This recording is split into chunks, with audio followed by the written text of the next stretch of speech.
From Left Side, Right Side Games, I'm RDQ Pebbleton, and this is Chalking Points.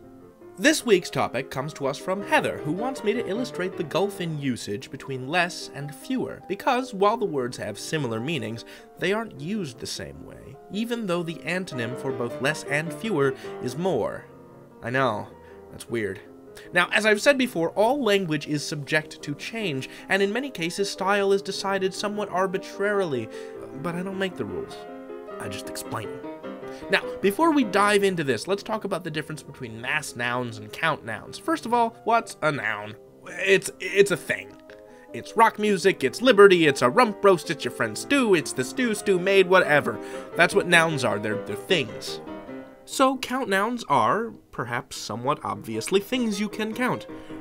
3 bananas, 1 cup of chocolate chips, 327 photographs of llamas in 2 separate steel boxes.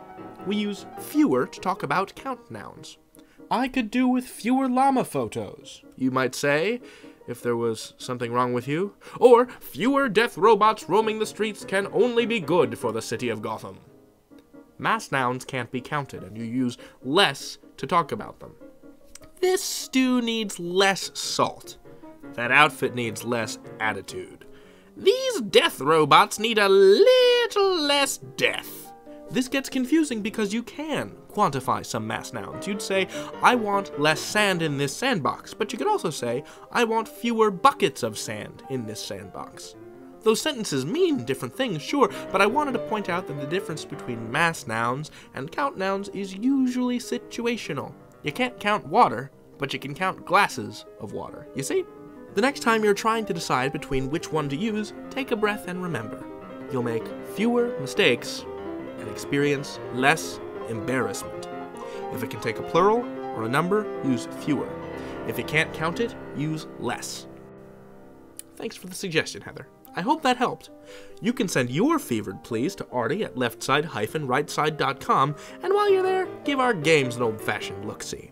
You can also befriend us on Facebook, favorite every one of my blisteringly insightful tweets, and subscribe to our YouTube channel. The world is your oyster, unless you don't like oysters, in which case it's a grape or a piece of toast with honey and peanut butter on it. Whatever you're into, I'm not picky. Until next time, laugh, learn, light up your language. I'm RDQ Pebbleton, and I'll see you around.